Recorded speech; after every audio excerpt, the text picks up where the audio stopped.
कि दिसंबर 2025 तक हमारे देश में हाइड्रोजन से चलने वाली ट्रेनें शुरू हो जाएंगी, यानी ऐसी ट्रेनें जो पानी से चलेंगी। यह सुनकर हर किसी को गर्व महसूस होना चाहिए।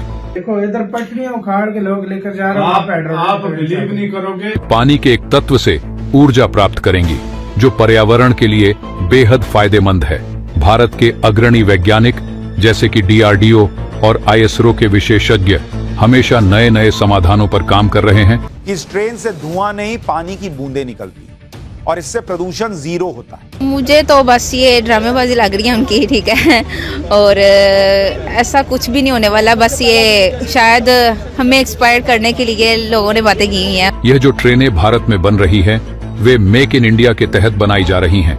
बेंगलुरु की एक कंपनी इन ट्रेनों को डेमो ट्रेन से विकसित कर रही है और उनके ऊपर हाइड्रोजन टैंक और फ्यूल सेल लगाए जा रहे हैं। अपने यहाँ स्वदेशी तकनीक से भारत के ही इंजीनियर इसे बनाने जा रहे हैं, जो अगले साल से भारत में भी हाइड्रोजन ट्रेन चलेगी। इधर हमारा इलेक्ट्रिक में भी रेलवे थी, तकरीबन 30-40-50 किलोमीटर। उसकी तारे लोग चोरी करके ले गए, तो फिर इधर हमारी रेलवे मतलब तारे चोरी इलेक्ट्रिक शुरू हुआ था, गवर्नमेंट ने किया था कि चलो भाई वो तारे चोरी हो गई। भारतीय रेलवे ने हाइड्रोजन ईंधन से चलने वाला दुनिया में सबसे अधिक हॉर्स पावर वाला इंजन विकसित किया है। दुनिया में केवल 4 देश ही ऐसे ट्रेन इंजन बनाते हैं। दुनिया के दूसरे देश सिर्फ 500 से 600 हॉर्स पावर के बीच वाले इंजन का उत्पादन करते हैं, लेकिन भारतीय रेलवे ने स्वदेशी तकनीक का उपयोग करके 1200 हॉर्स पावर के इंजन का निर्माण किया है। हाइड्रोजन इंजन का निर्माण पूरा हो चुका है, लेकिन वर्तमान में इसकी प्रणाली का एकीकरण चल रहा है। हमारे पास पाकिस्तान में एक ऐसी ट्रेन भी है जो घोड़ा आगे बांधा होता है, पीछे बंदे उसके बैठे। हमारे पास वो ट्रेन भी है हमारे पास। हम आज भी उस चीज में जी रहे हैं। जय हिंद दोस्तों, आज की वीडियो में बात करेंगे हाइड्रोजन से चलने वाली ट्रेन के बारे में। DRDO के वैज्ञानिकों ने हाइड्रोजन से चलने वाली ट्रेन के ऊपर ट्रायल शुरू कर दिया है। इस ट्रेन का ट्रायल और जो ये चलेगी जींद से लेके सोनीपत के बीच में, तो कहीं ना कहीं भारतीय वैज्ञानिकों का जलवा अब पूरी दुनिया में दिख रहा है। देखो इधर पटरियां उखाड़ के लोग लेकर जा रहे हैं। आप बिलीव नहीं करोगे, इधर हमारा इलेक्ट्रिक में भी रेलवे थी, तकरीबन 30-40-50 किलोमीटर। उसकी तारे लोग चोरी करके ले गए, तो फिर इधर हमारी रेलवे मतलब तारे चोरी इलेक्ट्रिक शुरू हुआ था, गवर्नमेंट ने किया था कि चलो भाई वो तारे चोरी हो गई, आवाम को भी एक एडवांस चीज देते हैं, इलेक्ट्रिक वाले जाते हैं। इधर पटरियां उखाड़ के ले गए भाई। आज से कुछ साल पहले हमारे पास इधर एक गटर का सिस्टम बना था, सीवरेज का बड़ा मस्त। लोगों ने उसके ऊपर वो जो सिले ढक्कन नहीं रखते, उसके अंदर होता है सरिया, वो तो मतलब स्टील होता है उसके अंदर। वो ढक्कन तोड़ते थे, अंदर से स्टील लगा के कबाड़ी पे बंगार वाले पे बेच आते थे। हमारे लोगों की एजुकेशन की जरूरत है भाई, लोगों को। ये लोग आप नहीं समझते। इधर नशाई चर्सी पोल्ट्री आता है सुबह, देखो चलो वो पोल्ट्री नशाई वो तो हर जगह पे एक जैसे होते हैं, और तो उनको दुनिया से कोई लगाव नहीं है। वो बस पीते हैं और सोते हैं और पागल रहते हैं, उनको तो गिला हम कर नहीं सकते। वो बेशक पढ़ा लिखा भी हो तो वो ऐसा बन जाता है, लेकिन गिला इन पे जो पढ़े लिखे लोग हमारे पास नहीं है भाई। जो अच्छे एक चीज होती है उसकी पटरियां कौन उखाड़ के लेकर जाता है यार? उधर भाई हाइड्रोजन ट्रेन इंडिया में हाइड्रोजन ट्रेन बन रही है, उधर बुलेट ट्रेन बन रही है, उधर जो है ना वंदे भारत ट्रेनें बन रही है, उधर मुख्तलिफ तरह की ट्रेनें, मोनो रेल, सब कुछ चल रहा है। और हमारा अभी इधर पाकिस्तान में, हमारे पास पाकिस्तान में एक ऐसी ट्रेन भी है जो घोड़ा आगे बांधा होता है, पीछे बंदे उसके बैठे। हमारे पास वो ट्रेन भी है हमारे पास। हम आज भी उस चीज में जी रहे हैं। तो यार हम फिर तरक्की कैसे करेंगे, खुद बताओ मुझे। तरक्की भाई हमें ले गई है साथ। उधर हाइड्रोजन ट्रेन बन चुकी है और 3 महीने बाद उसमें लोग बैठ के सफर भी कर रहे होंगे। और हमारे तो कॉन्सेप्ट अभी 50 साल बाद हम सोचेंगे कि हमने बुलेट ट्रेन बनानी है, फिर 100 साल बाद हम सोचेंगे हमने हाइड्रोजन ट्रेन बनानी है। उस टाइम इंडिया उल्टी हुई ट्रेन बना देगा। सही बात है जी, मेरा मानना ये है कि ये सब फेक है, ये बातें हैं। और नहीं, हकीकत में इंडिया वहाँ पे ये तमाम चीज़ें मुतारिफ करवा रहा है। वहाँ पे सैनमा जो है वो दुनिया का सबसे ऊंचा एक सैनमा मुतारिफ किया गया है रिसेंटली, और इसके बाद अभी जो है वो हाइड्रोजन ट्रेन मुतारिफ करवाने जा रहा है, जो कि इससे पहले सिर्फ एक चाइना के अलावा अभी तक किसी और मुल्क में वो ट्रेन मुतारिफ नहीं। मुझे तो बस ये ड्रामेबाजी लग रही है उनकी, ठीक है, और ऐसा कुछ भी नहीं होने वाला। बस ये शायद हमें एक्सपायर करने के लिए लोगों ने बातें की हुई हैं, उन लोगों ने। अच्छा, मुझे ये बताएं कि पाकिस्तान में जो कश्मीर है, क्या उस कश्मीर में हम उस तरह की डेवलपमेंट कर पा रहे हैं? नहीं, ऐसी बात नहीं है, हमारी तरफ से कोई भी ऐसा एक्शन नहीं लिया गया अभी तक। जो हमारे पास कश्मीर है, क्या हमने उनके लिए कुछ किया अभी तक? नहीं, हमने तो कुछ नहीं किया, हम कर भी नहीं सकते। हुकूमत का काम बनता है कि उनके लिए कुछ करे। तो हुकूमत की तरफ से कह रहा हूँ, क्या हुकूमत ने अभी तक कुछ किया? जो हम बात करें जी, इंडिया ने, अगर इंडिया की हुकूमत वहाँ पे इतनी डेवलपमेंट कर रही है, तो क्या पाकिस्तान ने अभी तक कुछ ऐसे इकदाम उठाए हैं? रिसेंटली देखा जाए तो जम्मू एंड कश्मीर में इंडिया ने 5G भी लॉन्च की है, तो इस हवाले से क्या कहेंगी आप?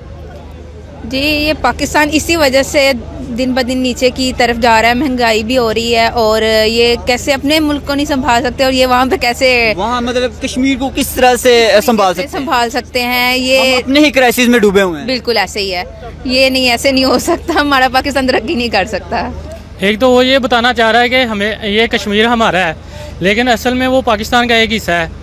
इसलिए हमें चाहिए कि हमारी हुकूमत को भी यही चाहिए कि उधर तरक्की याफ्ता कोई काम करें, उधर भी हॉस्पिटल बनाए, लोगों को फैसिलिटेट करें, कुछ उनकी अद्वियात जो उनको मसले मसाइल आते हैं उनको हल करने की कोशिश करें। पाकिस्तान के पास जो कश्मीर है, वो अगर उसको कंपैरिजन कर ले इंडिया के कश्मीर के पास, जो इंडिया के पास जम्मू एंड कश्मीर है, वहाँ की डेवलपमेंट बहुत ज़्यादा नज़र आती है बनिस्बत पाकिस्तान के। क्या लगता है इस तमाम सिनेरियो में हमारी पाकिस्तानी जो हुकूमत है वो उस पर कोई कदम नहीं उठा रही, या इंडिया जो है वो ज़्यादा डेवलपमेंट करके ये बताना चाह रहा है कि जी मैं यहाँ पे ज़्यादा आसानियाँ पैदा कर रहा हूँ बनिस्बत अगर देखा जाए पाकिस्तान के पास जो जम्मू एंड कश्मीर, जो पाकिस्तान के पास कश्मीर है?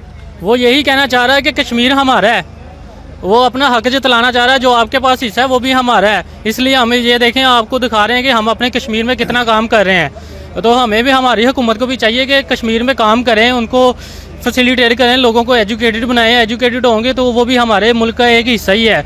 जहाँ के हमने एक जंग में, एक वार में वो आगे तक चले भी गए थे, फिर हुकूमत की वजह से वो वापस आए थे नवाज शरीफ के दौर में।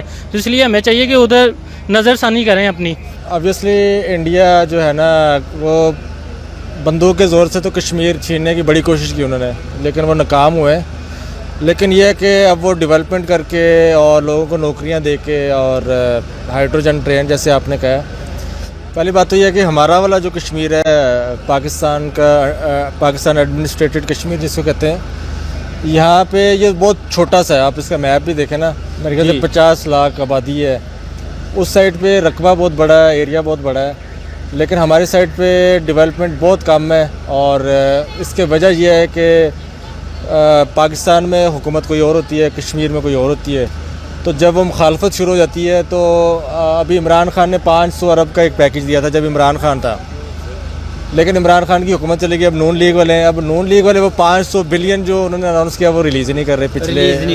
तो ये आपने जितनी डेवलपमेंट कर लें, जो 100% कश्मीर है वो पाकिस्तान के साथ जाएगा। जब भी ये, अगर इंडिया को तसल्ली है ना कि जी ये नहीं जाएंगे पाकिस्तान के साथ, तो आप कल वोटिंग करवा लें, इस्तिस्वाब राय का जो राइट है आज करवा लें, अपनी मर्जी के अंपायर भी खड़े कर दें, यूएनओ के अंडर करवाएं वोट, फिर भी उन्होंने पाकिस्तान के हक में देना। देखिए बिल्कुल होंगे। देखिए अगर आपको, या आप ही मिसालें लें, अगर आपको कोई कहे आपको इतनी सहूलतें दे रहा है, एक घर से एक अच्छा फर्निश घर, उसमें एसी, हीटर, बाकी हर चीज़ की फैसिलिटीज हो, हाँ फैसिलिटीज ज़्यादा, आप माइल होंगे ना उधर।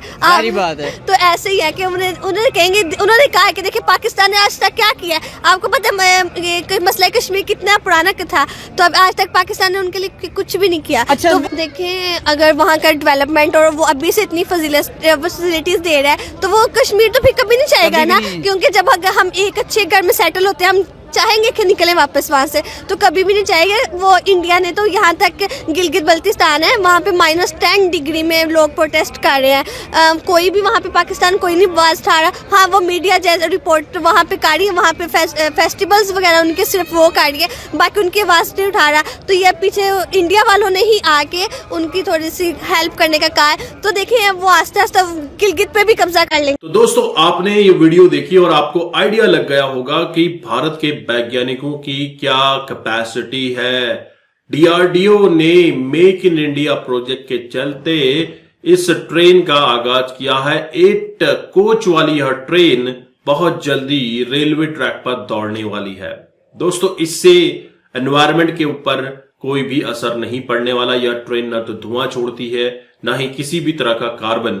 यह ट्रेन छोड़ती है तो पानी की कुछ बूंदें, जो कि एनवायरमेंट फ्रेंडली होगा। दोस्तों इससे पूरे विश्व को एक संदेश जाएगा कि हम भी इसी तरह की ट्रेन चलाएं। हालांकि जर्मनी ने इससे पहले 2 कोच वाली ट्रेन भी चला दी है जो कि हाइड्रोजन बेस्ड है। दोस्तों, पानी के तत्व H2O से चलने वाली यह ट्रेन आने वाले समय में बहुत बड़ा आविष्कार, बहुत बड़ा कारगर साबित होगी एनवायरमेंट के पर्पज से। जहां पर Bharat clean energy, sustainable energy के ऊपर काम कर रहा है और विश्व को जागरूक कर रहा है, तो कहीं ना कहीं हाइड्रोजन से चलने वाली इन ट्रेन्स की डिमांड और भी बढ़ सकती है। इससे भारत का दबदबा पूरी दुनिया में बढ़ेगा। वहीं अगर हम बात करें, टाटा ने भी हाइड्रोजन से चलने वाली ट्रक्स का इजाद कर दिया है। इनको रवाना कुछ दिन पहले ट्रांसपोर्ट मिनिस्टर नितिन गडकरी जी ने किया था। तो कहीं ना कहीं हाइड्रोजन के ऊपर बहुत तेजी से काम हो रहा है। इससे विश्वव्यापी संदेश जाता है कि आप भी इस तरह के काम करो। वहीं यूरोप भी चाहता है कि इनके यहां की ट्रेन्स की मैन्युफैक्चरिंग अब भारत में हो। भारत अभी तक अपने कोचेज की मैन्युफैक्चरिंग तो कर लेता था, लेकिन इंजन बनाने के लिए वह दूसरी कंट्री पर निर्भर रहता था। लेकिन नरेंद्र मोदी सरकार मेक इन इंडिया जो लेके आई है, इसके चलते बहुत सारा डेवलपमेंट अब भारत के अंदर ही हो रहा है। आप क्या सोचते हैं, आपके क्या विचार है, कमेंट कीजिए। चैनल पर अगर आप नए हैं, चैनल को भी सब्सक्राइब करें। हम आपको मिलते हैं अगले वीडियो में, तब तक अपना ध्यान रखें। जय हिंद, जय भारत, जय श्री राम।